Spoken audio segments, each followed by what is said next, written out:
Nous sommes Parashat Toldot et nous voyons ici quelqu'un qui s'appelle Yitzhak, qui était vraiment Ola Temima, que tout le monde repose sur son shrout. Toujours on dit, Oschorano Akedado chez Yitzhak, et bien malgré tout, il était stérile. Il s'est marié à 40 ans et à 60 ans, il commence à prier. La question qui se pose, pourquoi il n'a pas commencé à prier plus tôt? Quelqu'un qui a 40 ans, il voit que ça marche pas. Il fallait commencer à prier plus tôt. La Gemara dit qu'il a attendu que sa femme ait l'âge d'avoir des enfants puisqu'elle était petite. Après, il a attendu 10 ans.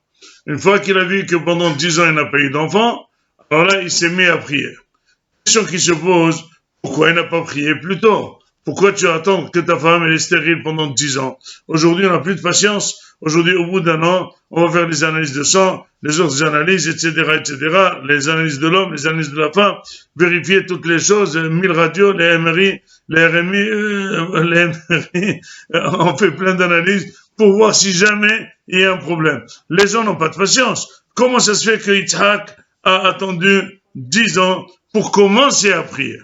La question est claire. La Gemara dit que pour affirmer une femme qu'elle est stérile, il faut attendre 10 ans. Pour qu'il y ait une raison valable de divorce, il faut attendre 10 ans. Si pendant 10 ans, elle n'a pas eu d'enfant, mais sinon, jusqu'à 10 ans, il est normal, une femme peut avoir des enfants. Et donc, finalement, la question qui se pose, c'est vrai. Alors, peut-être qu'il devait avoir un enfant la 9e année et demie, ou la 8e année. Mais pourquoi la 4e année, il n'a pas prié? Eh bien, tout simplement, là, on apprend quelque chose d'extraordinaire. Très chers amis, on n'allait pas accepter exactement. Il n'est pas toujours positif de prier. Il n'est pas toujours recommandé de prier. Il est plutôt recommandé de ne pas prier. Et ça veut dire quoi? Il faut accepter son sort et il faut laisser les choses venir dans son temps. Toutes les choses naturelles que Akadosh Baruch Hu prévoit, celui, dit la Gemara, qui pousse l'heure, ça veut dire qu'il veut que les choses soient plus vite faites, eh ben, l'heure le pousse et le repousse. Ça marche pas. Il faut savoir être patient et avoir les choses naturellement. Si jamais tu vois que la nature ne donne pas, eh ben, ça marche pas. Quelqu'un qui voit qu'il n'est pas riche et il prie tous les jours pour être riche, peut-être c'est très mauvais de le faire. Parce que Akadosh Baruch Hu ne l'a pas fait riche. Et c'est peut-être pour lui, justement. C'est pas bien d'être riche, c'est bien d'être moyen, c'est bien d'être pauvre. Il faut pas essayer par la prière, de changer son sort. Mais, au moins, pour avoir des enfants, comme c'est une mitzvah, 10 ans après, il s'est mis à prier. Et la question qui se pose, quelle est cette valeur de cette prière après 10 ans? Eh bien, sachez que quand quelqu'un, il est en train de prier, et il n'est pas sûr que vraiment la cause est perdue, alors là, il ne prie pas de tout cœur, parce qu'il dit, moi je prie, et les médecins, ils font de leur mieux. Mais quand la personne, elle est perdue, et il n'y a plus d'espoir, là, la prière, elle est de tout cœur. On raconte qu'il y avait quelqu'un qui avait la maladie Hashem Yishmor, et il est sorti de l'hôpital, il a rencontré son ami, il était très content. Il a dit quoi, ça y est? C'est parti? Il a dit, non. Il a dit, j'étais très content. Il dit, non, c'est pas parti, justement. Je sors maintenant de réunion de médecins qui vient de me dire que c'est sûr qu'ils n'ont plus de possibilités. Et là, je dois quitter l'hôpital. Il y aura ce qu'il y aura. Eux, ils ont terminé le traitement. C'est à toi de travailler. Il n'y a rien à faire. Alors, il lui a dit, alors pourquoi tu es content? Il a dit, je te dis franchement, jusqu'ici, tant que les médecins, ils avaient de l'espoir, je priais pas de tout cœur. Mais maintenant que les médecins n'ont plus d'espoir, je vais aller prier de tout cœur et ça va marcher, je vais guérir. Yitzhak, il a attendu 10 ans, mais après 10 ans, il était sûr que ça va pas marcher de manière naturelle. Il s'est mis à prier de tout cœur.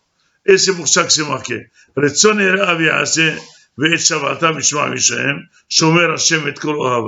On dit, Akadosh Baruch Hu, ceux qui le craignent, qui ne l'aiment pas, exact, ils font des prières.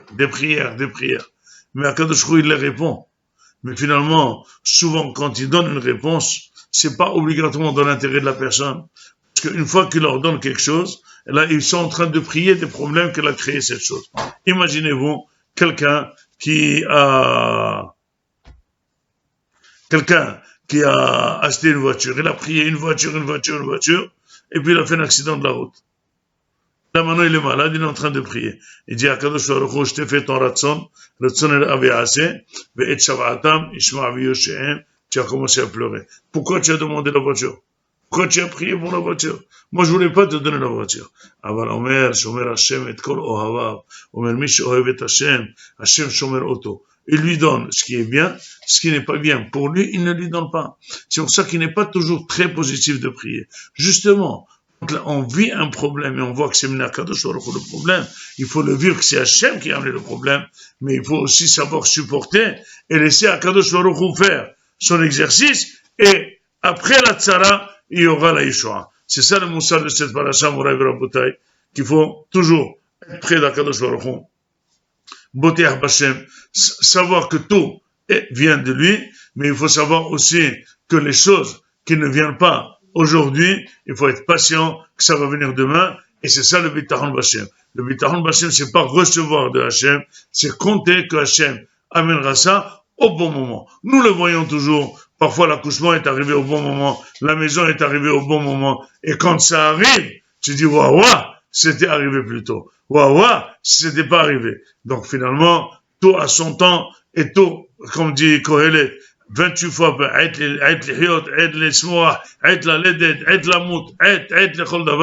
chaque chose à son temps, et l'on voit dans la paracha que Yitzhak ne s'est mis au travail qu'après 10 ans, mais quand il s'est mis de tout cœur, et quand il s'est mis de tout cœur, cette fille-là a été mitkabelet, et finalement il avait le sort d'un stérile, et il est devenu quelqu'un qui a amené un enfant, il a amené un tzaddik comme Yaakov, qui est la source de Torah Israël. Shabbat Shalom.